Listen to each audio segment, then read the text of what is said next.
चला तर आज आपण सकाळच्या घाई गडबडीत डब्यासाठी 3 पराठ्याची रेसिपी बघतोय। त्यासाठी व्हिडिओ शेवटपर्यंत नक्की बघा। आवडल्यास लाईक शेअर सबस्क्राईब नक्की करा। आपली पहिली रेसिपी आहे वाटाण्याचा पराठा। वाटाण्याचा पराठा बनवण्यासाठी मी वाटाणे जे आहे ते स्वच्छ धुवून 1 वाटीभर इतके वाटाणे घेतले।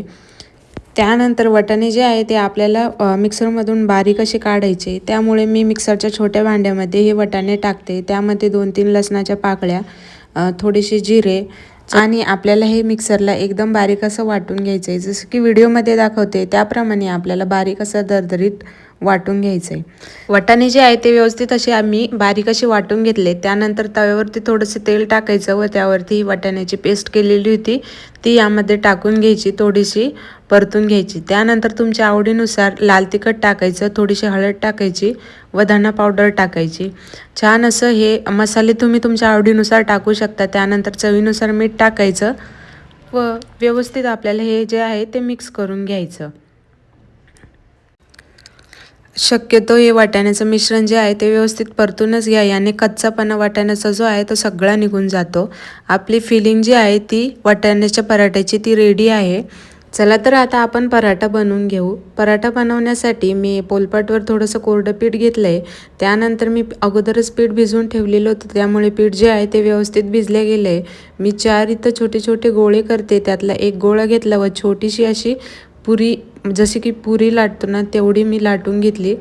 त्यानंतर यामध्ये आपल्याला ही वाटाण्याची फिलिंग जी आहे ती भरून घ्यायची व दाबून घ्यायचं कडेकडेने। आपल्याला व्यवस्थित असं कडेकडेने दाबून घ्यायचं व हलक्या हाताने नाक जे आहे ते याचं बंद करायचं व फुटणार नाही या पद्धतीने आपल्याला पराठा जो आहे तो व्यवस्थित असं बंद करून घ्यायचा। त्यानंतर हलक्या हाताने आपल्याला पराठा जो आहे तो लाटून घ्यायचा।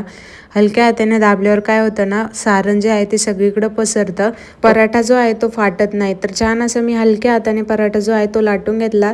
तवा मी अगोदरच गरम करण्यासाठी ठेवून दिलेला होता, त्यावरती हा पराठा टाकायचा व व्यवस्थित असा फुल टू मीडियम गॅसवरती आपल्याला छान असा आलटून पलटून पराठा जो आहे तो भाजून घ्यायचा। तुम्ही हवं तर तेल, तूप, बटर काही पण लावू शकता। तर मी इथे थोडंसं तूप जे आहे ते दोन्हीकडून थोडंसं पराठा भाजल्यानंतर मी लावून घेतलं व परत एकदा पराठा जो आहे तो व्यवस्थित असा उलटून घेतला। तुम्हाला जर माझ्या रेसिपीज आवडत असल्यास व्हिडिओला लाईक करा, चॅनलला नक्की सबस्क्राईब करा। जर तुम्हाला सकाळी सकाळी घाई गडबडीत तुम्हाला ही पराठा द्यायचा असेल डब्यासाठी तर तुम्ही रात्रीच वाटाण्याची फिलिंग जी आहे ती करू शकता। तर छान असा आपला वाटाण्याचा पराठा जो आहे तो व्यवस्थित असा भाजला गेला आहे। दोन्हीकडून मस्त असा आपला वाटाण्याचा पराठा जो आहे तो भाजला गेला आहे। दुसराही पराठा मी याच पद्धतीने भाजून घेते। मस्त असा आपला वाटाण्याचा पराठा जो आहे तो मऊसूत असा तयार आहे। कशी वाटली तुम्हाला आजची वाटाण्याची पराठ्याची रेसिपी मला कमेंटमध्ये नक्की सांगा। आवडल्यास व्हिडिओला लाईक शेअर सबस्क्राईब नक्की करा। चला तर आता आपण पुढची रेसिपी बघूया। आपली दुसरी रेसिपी आहे, दुसरा पराठा आहे कोबीचा पराठा। त्यासाठी मी कोबी जो आहे उरलेला होता तर तो मी व्यवस्थित असा बारीक अशा किसणीने मी किसून घेतला आहे। शक्यतो बारीकच किसणीने किसून घ्या। बारीक किसणीने किसल्यानंतर ना पराठा जो आहे तो फाटत नाही। तर कोबी किसून झाल्यानंतर याला थोडा वेळ झाकून ठेवायचं मीठ टाकून। त्यानंतर यातलं एक्स्ट्राचं जे पाणी आहे ते सर्व काही पिळून टाकायचं, म्हणजे पराठा जो आहे तो ओलसर होत नाही। त्यानंतर यामध्ये आपण थोडंसं चवीनुसार मीठ टाकायचं। त्यानंतर तुम्ही तुमच्या आवडीनुसार लाल तिखट टाका, धना पावडर टाकली आहे व थोडीशी हळद टाकून छान असं मिक्स करून घ्यायचं।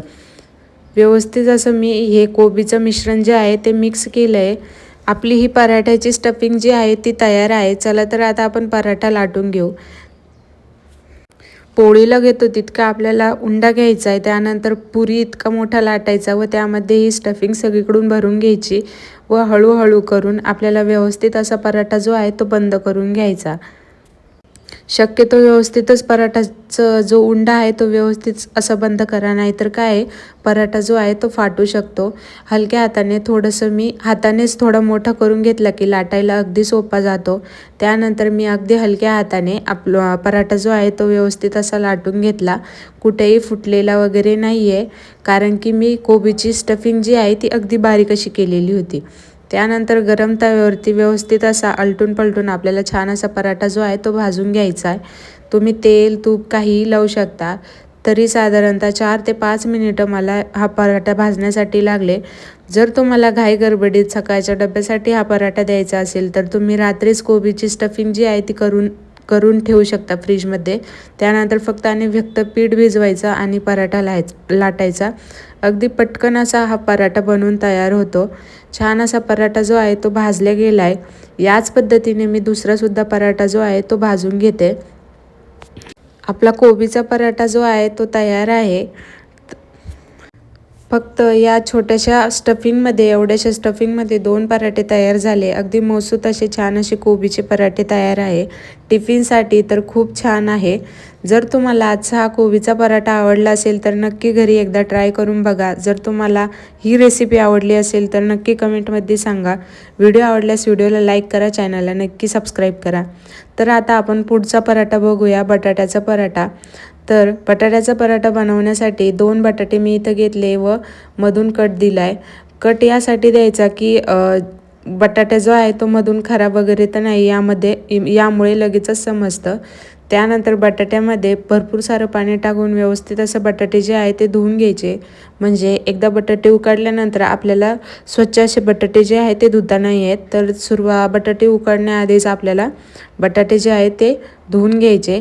त्यानंतर कुकरमध्ये हे बटाटे टाकायचे. मी गॅस चालू करून कुकरमध्ये हे बटाटे टाकले व बटाटे बुडेल इतकं पाणी आपल्याला भरपूर असं बटाट्यामध्ये टाकून द्यायचं. त्यानंतर कुकरचं झाकण लावून 2 शिट्ट्या आपल्याला मीडियम गॅसवरती होऊन द्यायच्या. हा बटाट्याचा पराठा एकदम सोपा आहे बनवण्यासाठी, तर व्हिडिओ शेवटपर्यंत नक्की बघा. 2 शिट्ट्या झाल्यानंतर ॲटोमॅटिक कुकरची हवा जी आहे ती रिलीज होऊ द्यायची. त्यानंतर मी झाकण उघडून बघितलं, छान असे बटाटे जे आहे ते उकडले गेले. या बटाट्याचे सुरुवातीला आपल्याला थंड करून घ्यायचे. त्यानंतर सगळ्या बटाट्याचे जे आहे ते साल्ट काढून घ्यायचे.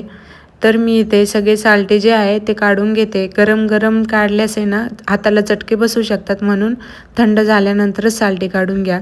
त्यानंतर हे बटाटे व्यवस्थित असे सगळे मॅश करून घ्यायचे. त्यानंतर यामध्ये तुम्ही थोडासा कांदा टाका. त्यानंतर चवीनुसार मीठ टाका व थोडीशी, जर कुणाला कांदा आवडत नसल्यास स्किप केला तरीही चालेल, थोडीशी हळद टाकली व आवडीनुसार तुम्ही तुमच्या लाल तिखट व धना पावडर जे आहे ते कमी करू शकता. व्यवस्थित असे मसाले कांदा जे आहे ते बटाट्यामध्ये हाताच्या मदतीने छान असे मिक्स करून घ्यायचे. चमच्याने व्यवस्थित मिक्स होत नाही, शक्यतो हातानेच मिक्स करा. तर आपली पराठ्याची स्टफिंग जी आहे ती तयार आहे. आता लगेचच आपण पराठा लाटून घेऊ. व्यवस्थित असा गोळा जो आहे पिठाचा तो घेतला व त्याचे मी 4 गोळे केले.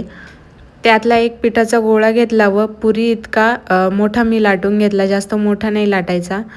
व्यवस्थित असा पुरी इतका थोडा जाडसरच ठेवला लाटून. त्यानंतर यामध्ये बटाट्याची स्टफिंग जी आहे ती भरून घ्यायची व व्यवस्थित असं नाक बंद करून घ्यायचं. हाताने थोडंसं मोठं करून घ्यायचं पराठ्याला व हलक्या हाताने आपल्याला लाटण्याने जे आहे ते लाटून घ्यायचं. मस्त असा आपला बटाट्याचा पराठा जो आहे तो लाटून तयार आहे. गरम तव्यावरती छान असा पराठा जो आहे व्यवस्थित असा आपल्याला भाजून घ्यायचा. तर तवा इथे गरम झालेला आहे. यावरती आपल्याला पराठा टाकायचा व अलटून पलटून थोडंसं तूप किंवा तेल लावून छान असा भाजून घ्यायचा. अगदी झटपट होणाऱ्या या पराठ्याची रेसिपी आहे. छान असा आपला बटाट्याचा पराठा जो आहे तो दोन्हीकडून भाजले गेले आहे व मस्त असा आपल्याला टिफिनसाठी बटाट्याचा पराठा जो आहे तो तयार आहे. तुम्ही या नाश्त्याला देऊ शकता किंवा लंचलासुद्धा देऊ शकता किंवा डिनरलासुद्धा खाऊ शकता. कसं वाटले तुम्हाला या 3 पराठ्याच्या रेसिपीज मला कमेंटमध्ये नक्की सांगा. जर तुम्हाला आजचा व्हिडिओ आवडला असेल तर व्हिडिओला लाईक करा, चॅनलला नक्की सबस्क्राईब करा. बाय.